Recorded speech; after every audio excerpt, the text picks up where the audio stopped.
ओम विष्णुआय नमः। ओम बृहस्पति देवाय नमः। तमेव माता च पिता तमेव बंधु च सखा तमेव विद्या द्रुतं तमेव शर्मं मम देव देव। राधे राधे। जय श्रीमन नारायण। आज मैं आपको बृहस्पतिवार की कथा सुनाऊंगी कि बृहस्पतिवार के दिन व्रत में हमें कौन सी कथा सुननी चाहिए और किन नियमों का पालन करना चाहिए। तो चलिए कथा को शुरू करते हैं। बृहस्पतिवार की कथा। भारतवर्ष में एक प्रतापी राजा रहा करता था। वह राजा बहुत दान दिया करता था। वह नित्य गरीबों और ब्राह्मणों की सहायता किया करता था, परंतु यह सभी बातें उसकी रानी यानी कि पत्नी को अच्छी नहीं लगती थी। वह न गरीबों को दान देती थी और न भगवान की पूजा किया करती थी और राजा को भी दान देने और पूजा करने से मना किया करती थी। एक दिन राजा शिकार खेलने के लिए वन को गए हुए थे, तो रानी महल में अकेली बैठी थी। उस समय बृहस्पति देव एक साधु का वेश करके राजा के महल में भिक्षा मांगने के लिए आई। भिक्षा मांगी तो रानी ने उन्हें भिक्षा देने से इनकार कर दिया और कहा, हे साधु महाराज, मैं तो पूजा पाठ और दान पुण्य से तंग आ गई हूँ। मेरे पति सारा धन लुटाते रहते हैं। मेरी इच्छा है कि हमारा सभी धन नष्ट हो जाए और फिर हम सुकून और चैन से रहें। साधु ने कहा, देवी तुम तो बड़ी विचित्र हो। धन और संतान तो सभी चाहते हैं, पुत्र और लक्ष्मी तो पापी के घर में भी होने चाहिए। यदि तुम्हारे पास अधिक धन है तो तुम भूखे को भोजन कराओ, प्याव लगवाओ, ब्राह्मणों को दान दो, मुसाफिरों के लिए धर्मशाला खुलवाओ, निर्धन अपनी कुंवारी कन्याओं का विवाह कराओ। ऐसा और कई पुण्य का काम कराओ जिससे तुम्हारा यश परलोक में बढ़ेगा। परंतु रानी पर उपदेश का कोई प्रभाव न पड़ा। वह बोली, महाराज आप मुझे कुछ न समझाएं। मैं ऐसा धन नहीं चाहती जो हर जगह बांटती फिरूं। साधु जी ने फिर नम्रता पूर्वक उत्तर दिया, तुम्हारी ऐसा इच्छा है तो तथास्तु। तुम ऐसा करना कि बृहस्पतिवार के दिन घर को गोबर से लीपना, अपने सिर को धोकर स्नान करना, भट्ठी चलाकर कपड़े धोना। ऐसा करने से आपका सारा धन नष्ट हो जाएगा। इतना कहकर साधु महाराज वहाँ से आलोप हो गए। साधु के अनुसार कही गई बातों को रानी ने केवल 3 बृहस्पतिवार ही किए। उसकी समस्त धन संपत्ति नष्ट हो गई। भोजन के लिए भी परिवार तरसने लगा। तब एक दिन राजा ने रानी से कहा, हे रानी तुम यहीं रहो, मैं दूसरे देश को जाता हूँ, क्योंकि यहाँ पर मुझे सभी लोग जानते हैं, इसीलिए मुझे कोई काम और भिक्षा नहीं देगा। परंतु मैं दूसरे देश जाऊँगा तो कोई छोटा मोटा काम कर सकता हूँ। ऐसा कहकर राजा परदेश चले गए और वहाँ जंगल से लकड़ियाँ काटकर लाता और शहर में बेचता। इस तरह वह अपना जीवन व्यतीत करने लगे। इधर राजा के परदेश जाते ही रानी और दासी भी दुखी रहने लगी।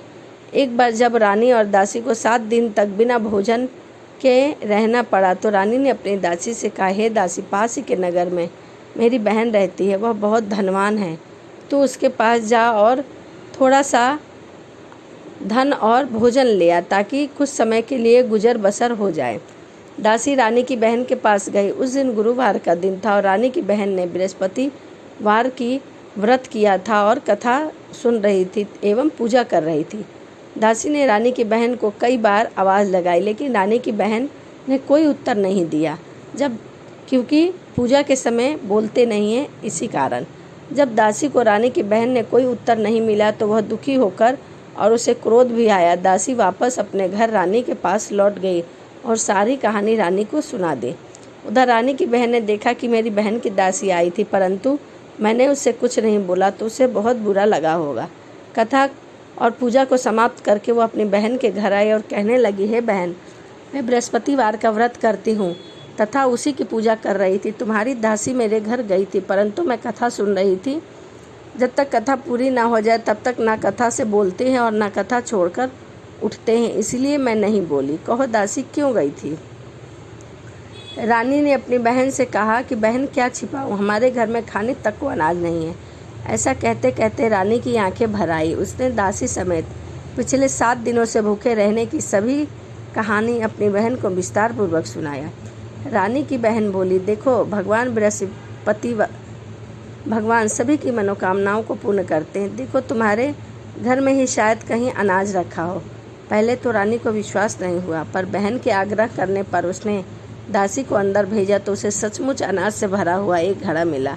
उसे देखकर रानी बहुत हैरान हुई। दासी रानी से कहने लगी, हे रानी, जब हमको भोजन नहीं मिलता तो हम व्रत ही तो करते थे, इसीलिए क्यों ना इसमें व्रत की विधि और कथा पूछ ली जाए ताकि हम भी बृहस्पति भगवान का व्रत कर सके। तब रानी ने अपनी बहन से गुरुवार की पूजा की विधि और कथा पूछी।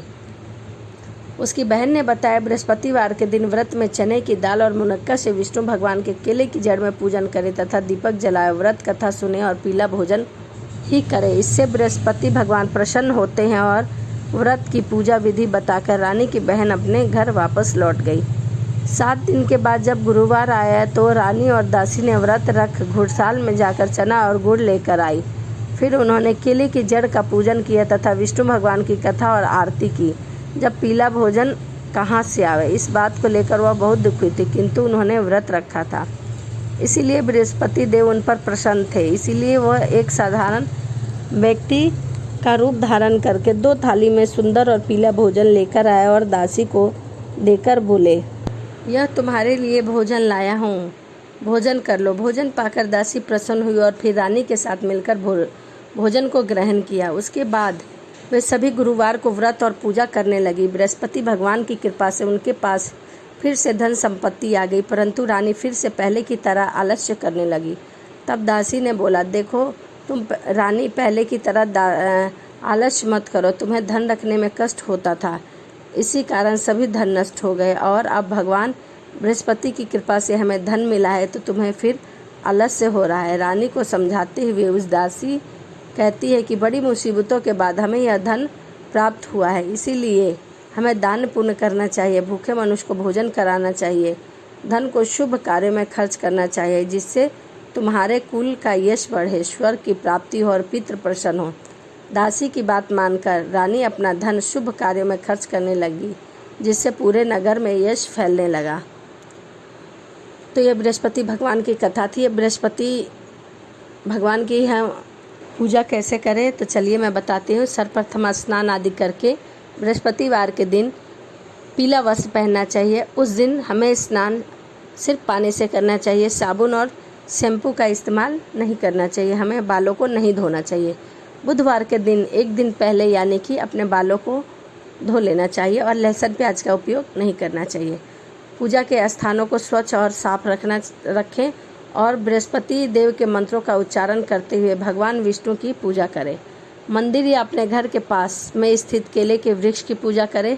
केले के वृक्ष पर जल चढ़ाकर दीप प्रज्वलित करें। जल में हल्दी, कुमकुम और एक पीला पुष्प अवश्य रखें। भगवान विष्णु के मंत्रों का उच्चारण करें और दीपक घी का लगाएं। भगवान विष्णु को भोग में मुनक्का और चने की दाल और गुड़ का ही भोग लगाएं और हल्दी से स्वास्तिक बनाकर केले के वृक्ष के नीचे ही बैठकर कथा सुने। और उस दिन बृहस्पतिवार के दिन एक समय पीला भोजन करें, यानी कि शाम को पीला भोजन करें। तो ये बृहस्पतिवार की कथा थी। तो चलिए मिलते हैं अगली वीडियो में। राधे राधे, जय श्रीमन नारायण।